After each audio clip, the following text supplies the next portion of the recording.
Hi, everyone, and welcome to yet another very special Talking Insomnia episode. Saniya is back. Welcome back. So good to be back. So glad that you're back. And for anyone who don't know you, you were a guest. You talked actually with Michelle. I checked the date. It was in February, so about 9 months ago. And at that point, you shared, your story through insomnia. Now, actually, I want to start there by asking you, when I heard your story, I thought it was, one of the most powerful. It was an amazing story. But you said, I think there in the interview sometime that you felt that it was not completely over, although to me it sounded like you were completely over insomnia. But how have things evolved from there?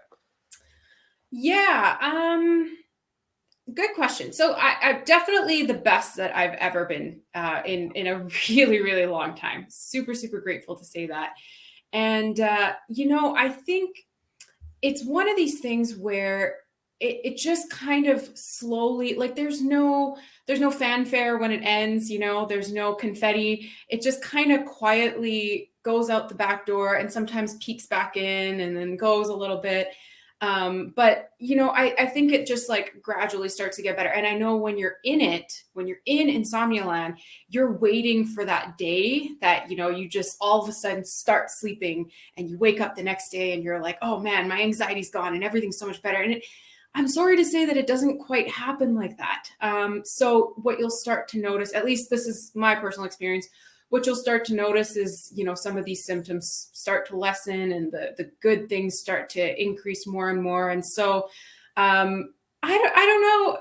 I don't know if I would call it like, leaving it behind, or because, normal people just have issues with sleep every now and then. Like my husband's going through a really stressful time at work right now. So he's had a couple of weeks of bad sleep. Like, is that insomnia, or what do you classify it as? Right. So I think my answer to that is I don't know if there's ever really just like this hard and fast, like here's the line in the sand, everything's better. You just kind of be a normal person and you don't really think about it anymore. So if that's your definition, then yeah, absolutely.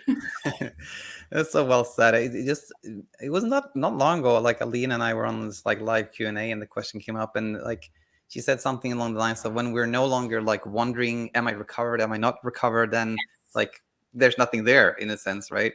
Yes. Yeah, I think the recovery comes when you stop thinking about it, and this is something that I really put into practice with a lot of my friends and family members. I asked them afterwards, when you have a bad night of sleep, and this is kind of like, halfway through the recovery process, when you're having a really rough time, could you tell me? Because when you're in it, like you really have this, illusion that everybody else is sleeping, these peaceful nights, and you're the only person that has any trouble. And when you start to hear from other folks like, oh yeah, like I have a friend who will text me almost every time that she has a really stressful time with sleep because she knows I ask for it. And it's so refreshing to hear like, hey, this is normal. Like there is no magical 8 hours that everybody's getting. And I see it with my husband too. He's like in the relationship, there's always that one person that has trouble sleeping, the other person who sleeps, like there could be a concert outside the bedroom and he could sleep, and that's him. And even for him, some nights it's a little bit choppy because we're human, right? Life happens. So I think if anybody's sitting here with bated breath going, oh, please just say you're sleeping amazing now, I sleep exactly like I did before insomnia. Some nights it's good, some nights it's bad. But the big difference is I don't spend hours thinking about it. It's just kind of like tired today, need an extra cup of coffee, and then I go on with my day. Yeah. Oh, super well said. And we will actually move on to kind of like the next part of this this interview that I really want to talk to you about, which is the where you had your story published in CBC, and you went on a TED talk, which is so amazing. But first of all, I want to ask you a question, which is like, do you really get a tattoo of like melatonin? Oh, wait, there we go. There it is. I really pondered because I thought what I really should get is adrenaline because, as we know, that's really the kind of mastermind behind all of this. But then I started thinking, because now when people see my tattoo, if anybody asks about it, they say, oh, what is that? And I say melatonin. They say, why do you have that? And I say, well, because I had crippling insomnia for a year. And they go, oh, is that what fixed it? And I say, no. Absolutely not. It did nothing. And I like having that kind of, that back and forth, because then I can talk a little bit more about it, right? If I just had adrenaline and I told somebody, I have adrenaline, they might think, oh, she likes to bungee jump or whatever, like she's an adrenaline junkie. But I think what's so powerful about this is that it has nothing to do with it. And as you would know, like melatonin is not just an external supplement, it's a hormone that your body creates on its own. And it's kind of, it has something to do with the whole sleep cycle. So I think for me, the symbolism is really powerful there, because every time I almost take pleasure in saying it when they say, oh, is that what fixed it for you? And I go, no, absolutely not. It did nothing. And then it's kind of like, okay, tell me more about that. Wow. Now, did you get to mainly like for yourself, as a reminder for yourself, or almost for other people? Like it's almost becoming kind of a conversation thing for other people. I think a little bit of both. For me, at the time when I got it, I was still very much struggling, and I was kind of like, oh man. Once I kind of internalized these teachings, I realized like this is the way I treated it.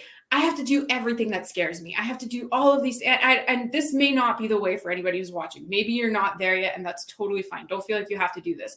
But I'm terrified of heights, so I started bouldering. I was so scared of meeting, my friends after 7 p.m. So then I would purposely make commitments to go out at like 9 or 10 or whatever.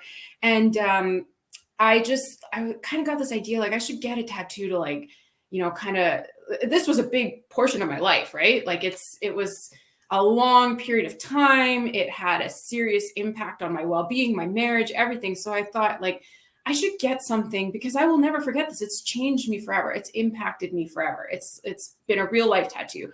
And I kind of thought like there was a side of me that's like, oh, but if you get it, aren't you kind of like marking yourself, and insomnia is marking you and it's claiming you. And then this other voice in my head said, no, absolutely not. I own you. And then I also kind of thought like, yeah, maybe this can get a conversation going, because I've had a lot of people ask me about it. And we'll get into that in a little bit, but I've been able to get in between a lot of people who are suffering, in between them and CBT-I and melatonin and that whole wormhole that you go down. So I try as much as I can to start up a conversation about it, so that I can get to as many people as I can, because you would not, I mean, you would, but to somebody who's watching this, who's maybe just kind of in the beginning of things, you wouldn't believe how many people have issues with sleep.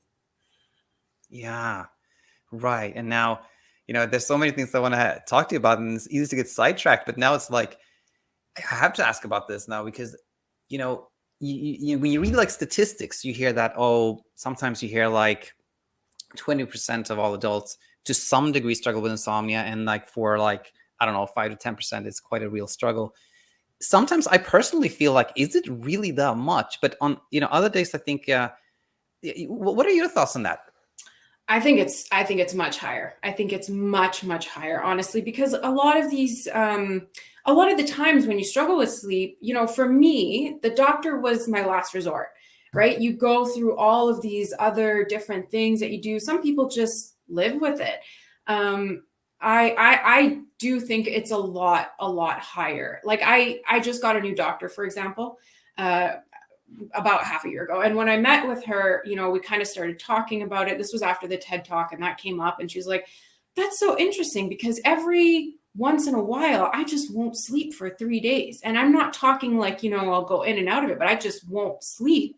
And I do the same thing that you talked about. I just kind of intuitively knew if I don't pay attention to it, it'll go away. And it corresponds to when I'm really stressed out.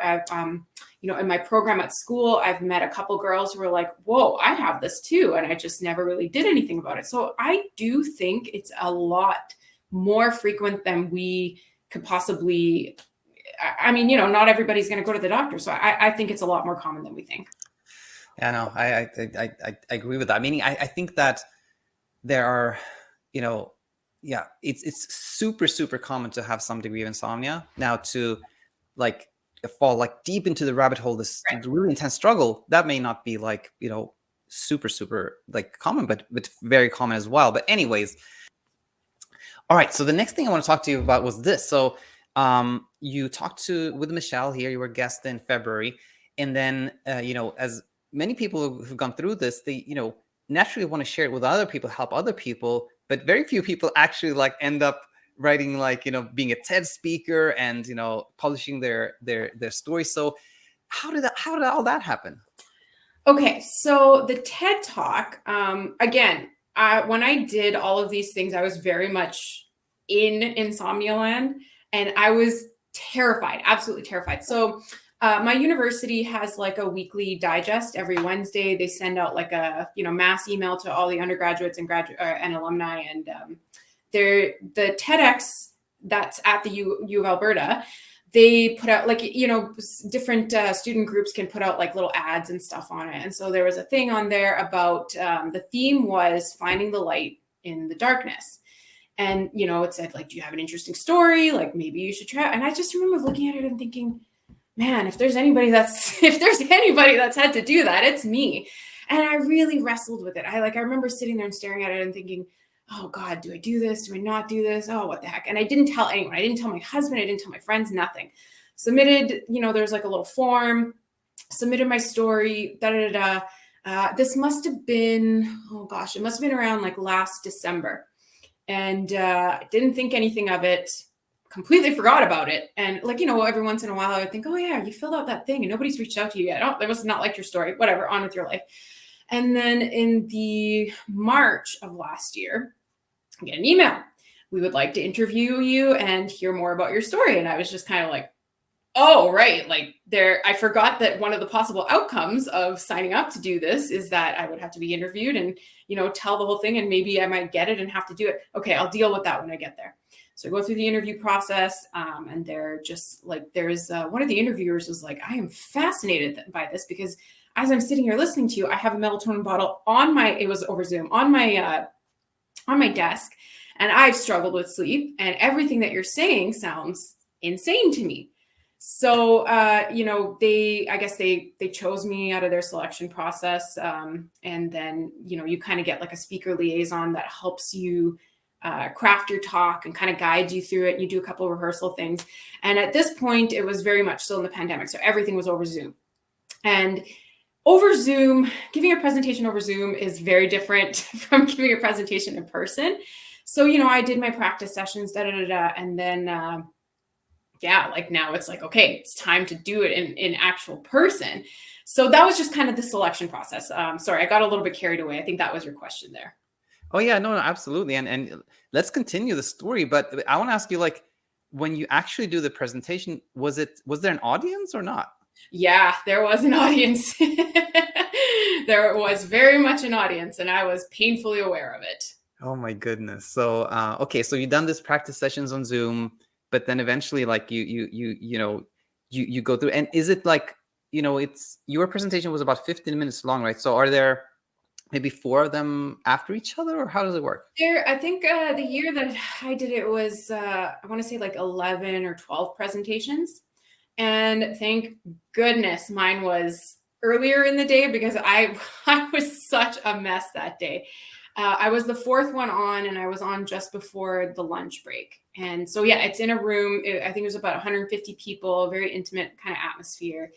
And man, talk about a practice in, practicing what I preach. So, in the talk, I talk about circular problem solving and how you keep doing this thing that acts as an anxiety generator. And the day of, I had this talk memorized forwards, backwards. You could have picked a sentence. I would have been able to go from there. And the day of, my anxiety is through the roof.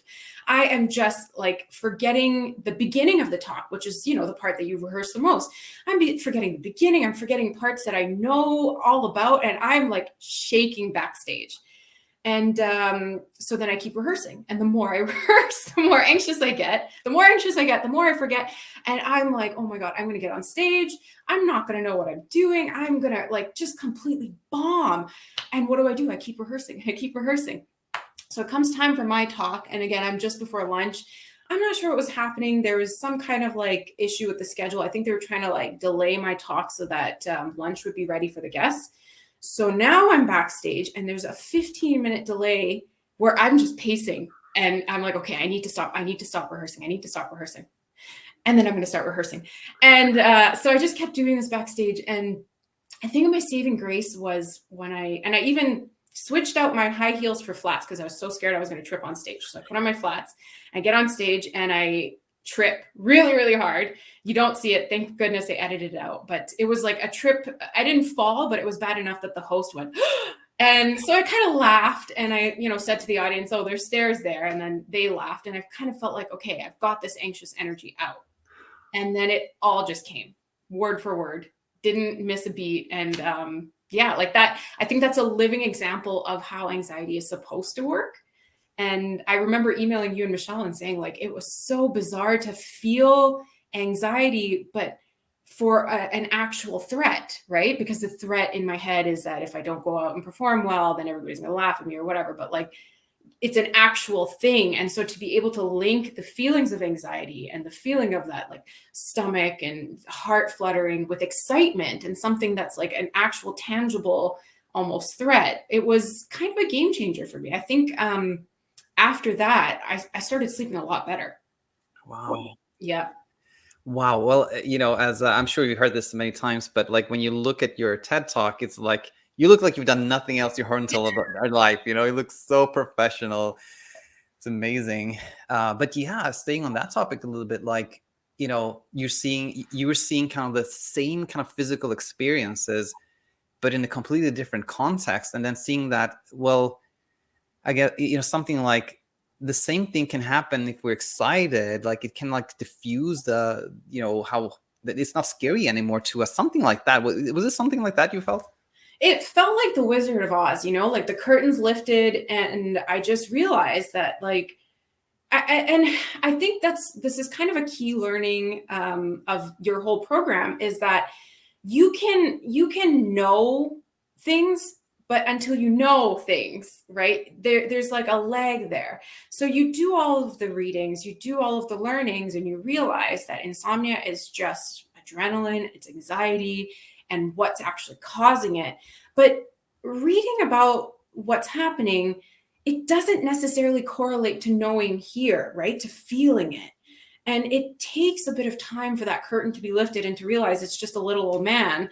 And I think that's what happened for me in this situation was linking the physical attributions of anxiety to an actual thing that's causing it. And then I kind of thought, oh, this makes sense.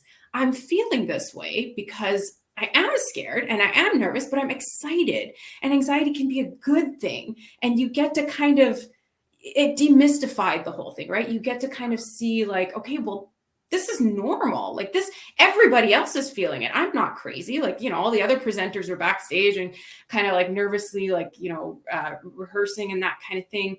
And I think the other thing that it really showed me is that it's not a predictor of your performance because I was so scared. I mean, I'm used to giving presentations before this. In my previous job, it was no problem to me. I have no problem with public speaking, but to get on stage and to bare your soul and talk about this prolific thing that happened to you that changed you completely and to talk about the worst night of your life, that's something else. And so to be able to link that manifestation with a real thing, it was just kind of like, you're normal, everybody else is normal, this is all normal. And yeah, I started sleeping a lot better after that because it was just this huge fear. Even up until this point I hadn't told anybody about it. It was very much a private thing with me, my husband, close friends, and even with them I tried not to talk about it so much. And I think that's the right course of action at the beginning, right? You don't want to be dwelling, you don't want to be ruminating. And at this point it was just kind of like, screw this. Like I can talk about it and it's okay, right? It's not going to be the end of the world. And I can still get on stage despite all of this anxiety, all of this fear, and tell my story without making a mistake. So it was huge. Wow. So wonderful to hear this. And, before we talk about like, I want to talk about one thing I really want to talk about is like reactions and how people have reached out to you, stuff like that. But it sounded like maybe there were even more of that after the article. So should we talk about that, or you decide where we go from here? Yeah, we can talk about the article, sure. Yeah, how did that happen? Good question. So I read the CBC daily. It's my morning routine, and they have this segment called first person narrative. And I remember, like, there's always some really interesting stories on there. And I was reading it one day, and there's like a little blurb that says, like, do you have an interesting story? Reach out, da da da. So I thought, what the hell? I do have an interesting story. Why not? And at this point, like, my intention with this TED Talk, my intention with the CBC article, it's not self-promotion. It's, I want to get in front of as many people as possible, because firsthand how difficult it can be to challenge these narratives, right? Like, the second you talk about sleep, it's don't look at blue screens, take melatonin, stop taking caffeine late in the afternoon, all of those rules, get out of bed after 15 minutes, da da da da. And I wish that somebody would have taken me by the hand when I was going through all of this and would have told me, because it would have saved me a lot of grief. I personally believe if I never did CBT-I, I would have recovered a lot sooner, because nothing amplified the fear for me like that did. So my thought process was, if I can get my story out to as many people as I can help, I can do something to get in the way. And so I set my pitch, and there's like a kind of like a main like desk person that looks at it and goes yes or no, and then they pass it on to the person who does the first person narratives for your city. So she passed it on to my editor. She called me right away and said, wow, like, and this is what I think is so interesting. Every single person, like with the TED Talk, one of the interviewers had sleep issues. With the first person narrative, my editor said that she'd had sleep issues. And then later on, I ended up being on the radio with the CBC, and some of the editors there were like, oh, I've struggled with sleep issues for years. Da, da, da, da. So many people have this problem. So she really liked the story. She reached out. She said, yeah, I'd like to commission you as a freelance contributor. Let's do this. And she kind of helped me, like, they were my words, but she kind of helped shape them. And then it was published, and it was wildly successful. I had no concept that it would be that blow up this fast. The next day, I think it was less than 12 hours later, it had been read over 100,000 times. Incredible. And then, and then the next day I get this email from one of the radio show hosts saying, like, yeah, we'd love to have you on. We thought your story was really interesting. I was actually on 2 radio shows the next day after that. So it really, really took off. And I think it's because this resonates so much with people that, and maybe they don't necessarily have like hardcore insomnia like some of us have experienced, but it sucks no matter what, right? Like, we all know how bad it is to have even just like a few nights of bad sleep, and everybody is so desperate for the answer. So yeah, that's kind of where it took me there. Wow. And people, you got like a bunch of emails from people and things like that too? I still am. Really? I've had people reach out to me. I don't have Facebook anymore. I had an old Facebook account for work, and I don't know the email or the password for it. So if anybody's trying to reach me there, I'm sorry, I'm not ignoring you. But I've had people reach out to me on my Instagram and on my LinkedIn, and these poor lost souls. And I want to help every single one of them.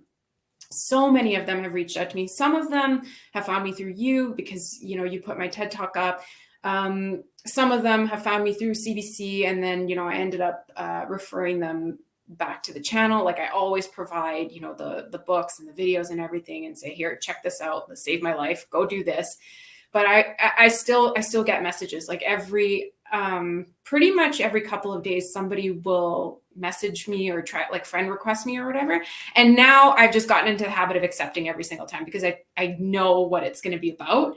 And like it's exactly what I wanted. I wanted to get in front of people. I wanted to refer them to the right way, and at least give them some options to help them make a decision that isn't just CBT-I, sleep restriction, Zoloft, Zopiclone, all of that kind of stuff. So I think it's been my intent has been successful there. Yeah, absolutely. I was so glad they picked it. And now, one more thing I really want to talk to you about was this, with the TED Talk, obviously they had sort of screened you beforehand, but then somehow after they had recorded it, they told you that they were sort of debating whether to completely publish it, or what happened next there? Yeah, so this is really interesting. I'm a little frustrated with the way that the process went down, because through the TED Talk, you have that speaker liaison. They, watch your whole thing.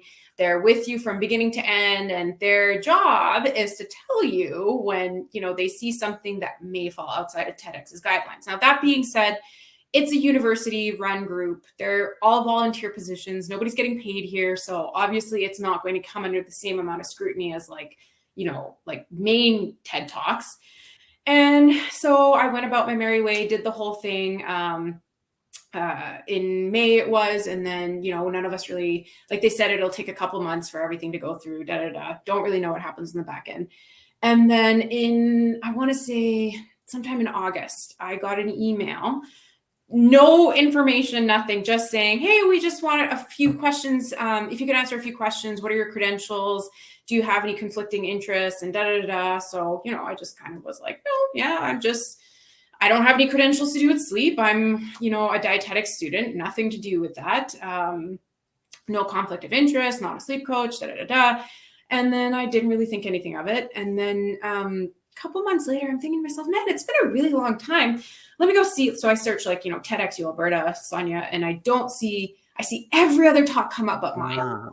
And that was a gut punch moment, because I know what it took for me to get up on stage and do that. And for, no one to even reach out to me and tell me what was happening, and to find out in that way that everybody else's was published but mine. Like, I was just like, oof, that hurt. So then I emailed a little bit further and was like, hey, just wanted to find out what's going on. And they're like, oh, yes, it's up for additional review. We'll get back to you. We don't really know what happens. TEDx does it on their end.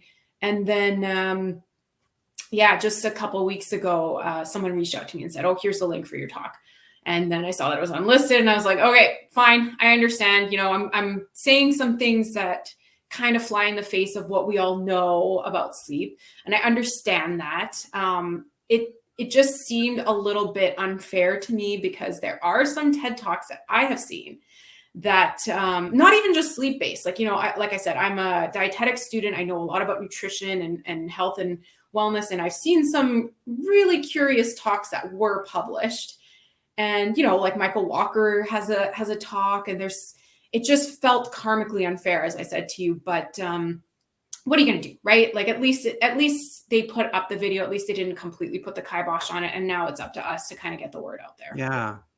Wow. No, I was going to ask you that question of, like, among all the people that, were in sort of your batch, were there others who were not,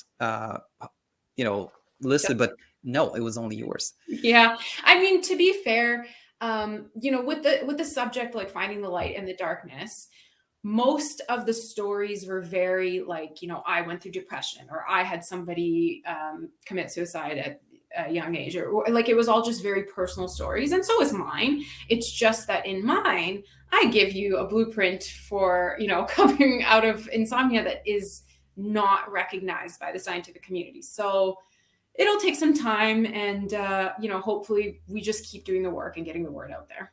Yeah, absolutely. No, I really loved what you said to me in an email, and I think I shared it here on the channel too. The Semmelweis reflex of how, when something is new, a lot of people just instinctively, reflectively says, no, this can't be, this is nothing, just poo-poo it. But that's also sort of like, it's in a way, it's weirdly encouraging too, when the fact that somebody at TED thought that what you said was so kind of like, outside of the mainstream that they had to unlist it. It kind of, in a way, it weirdly indicates to me that, we're onto something different, right? Yeah, absolutely. And look, I come from a very scientific background. I understand the need for rigorous research, and I understand that you can't just let anybody come up there and, say whatever they want to say.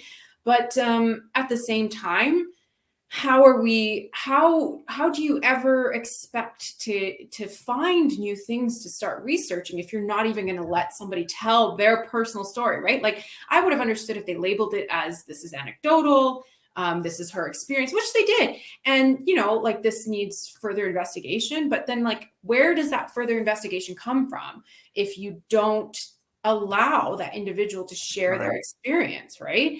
And at the very least, I think it's very important for future doctors and future healthcare workers to understand from a firsthand perspective what it's like. Because when I first talked to my doctor, he wasn't unkind, but he just kind of was like, well, do this. And there wasn't really a lot else going on there. And I think just to be able to empathize with with the suffering that goes along with it. It's not just that you're tired, it's that you're tired and you're afraid. You're afraid all the time, every minute of every day. You cannot possibly know what that feels like until you go through it, or unless you actually like listen to somebody who's had that experience. So, Yeah. you can kind of get a little bit more of an appreciation of what it's like to live that experience, right? Yeah. Yeah. Very well said. Well, on that topic, like, the fact that you're back here sharing, I hope that, is one step towards where we want to be. And we'll just continue, doing our part, and of which you have done such incredible work of being an ambassador, really. So I want to thank you on behalf of myself and the community.